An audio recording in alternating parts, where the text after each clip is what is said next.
Monitor करेंगे। वहां पर हमारा एक आदमी होगा, एजेंसी का एक आदमी होगा और सेंटर सुपरिटेंडेंट होगा। तीनों की जिम्मेदारी है कि वो उसकी सुरक्षा में रहे और नियमानुसार वो खुल के कमरे तक जाए। प्रश्न पत्र पैकिंग की जो है वो फुल प्रूफ है, 9 स्तर की उसकी पैकिंग है, उसमें छेड़छाड़ नहीं हो सकती। हर एक बुकलेट इंडिविजुअल इन्वेलप में बंद है। फिर वो मल्टी पैकिंग करते करते करते कई तरह की, आपको पता है अभी कुछ दिन पहले एसएसबी ने भी दिया, मोर और लेस उससे के बराबर और कहीं ज्यादा भी, और हमने उसको सुरक्षित करने का कंट्रोल रूम, हमारा जो कोषागार है, सारे सामान जो प्रश्न पत्र है हमारे 21 जगहों पर पहुंच गए हैं। वहां पर सीसीटीवी अंदर और बाहर लगी हुई है, उसका कंट्रोल रूम चालू है और यहाँ 21 जिलों की फीड आ रही है। 3 दिन से उसको हम मॉनिटर कर रहे हैं। अब वो किसी भी परिस्थिति में नहीं खुलेगी बिना मुख्यालय के आदेश के। आपके माध्यम से जो परीक्षार्थी कल और परसों ये परीक्षा देने आ रहे हैं, उनको मैं बताना चाहता हूँ कि पुलिस एक बहुत ही रोमांचकारी करियर ऑप्शन है।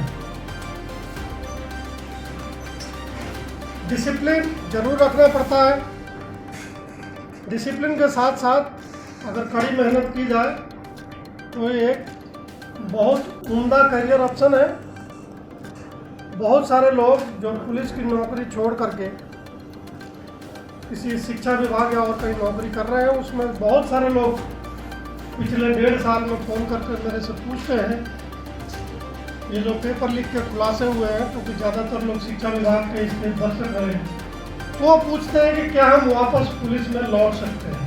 जो संभव है तो मैं पिछले 1.5 साल में जो फीडबैक है उसके आधार पर बताना चाहता हूँ आपके जो दर्शक हैं और कल परीक्षा में शामिल होंगे, कि उन्होंने जो एक करियर ऑप्शन चुना है वो बहुत ही अच्छा है, बहुत ही सेटिस्फाइंग हो सकता है, प्रोवाइडेड वो हार्डवर्क के लिए तैयार है और डिसिप्लिन में रहने के लिए तैयार है।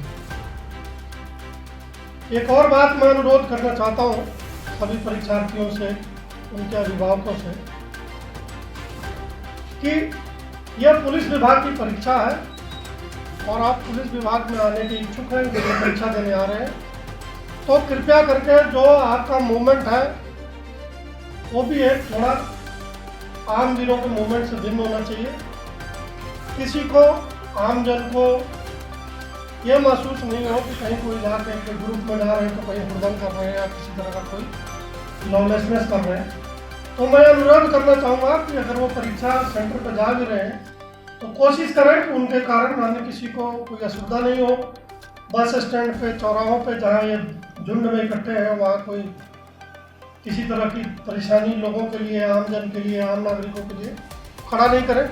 तो मैं ये पुलिस विभाग से उनको संदेश भी देना चाहता हूँ और अनुरोध भी करना चाहता हूँ कि मूवमेंट में डिसिप्लिन मेंटेन रखें। ट्रेनों की छत पर बैठकर, लटककर, बसों की छत पर बैठकर, जीपों की छत पर बैठकर कृपया यात्रा न करें। ये काफ़ी कई बार महंगा साबित होता है। मेरा अनुरोध है कि अगर परीक्षा तिथि से एक शाम पहले अगर वो अपना परीक्षा केंद्र देख लेते हैं तो परीक्षा के दिन उनको समय में पहुंचने में मदद मिलेगी। मैं एक बार पुनः जो हमारे एडीजी रिक्रूटमेंट बोर्ड है उनके इंस्ट्रक्शन को दोहराना चाहता हूं कि समय में 1 मिनट की भी किसी को कहीं भी लिबर्टी नहीं है। जो कट ऑफ टाइम है एंट्री का, उससे 1 मिनट भी बाद में जाने की इजाज़त नहीं है। खास तौर से जो समय सीमा दी हुई है उसके पहले सेंटर पर जरूर पहुंच जाए। हम सभी कई बार मोदी जी की बात से वाकिफ हैं कि अगर परीक्षा में तनाव होता है तो अगर समय से पहुंच करके अगर वो कोई ऐसी योगिक क्रिया जैसे अनुलोम विलोम या लंबी सांसें हमारी अगर करें तो उनके परफॉर्मेंस बेहतर हो सकता है। ये जरूर ध्यान रखें कि सेंटर पे जिन चीज़ों की मनाही है वो लेकर सेंटर पे नहीं जाए। वहाँ जाके कई बार जो व्यवस्था बनाने वाला स्टाफ है उससे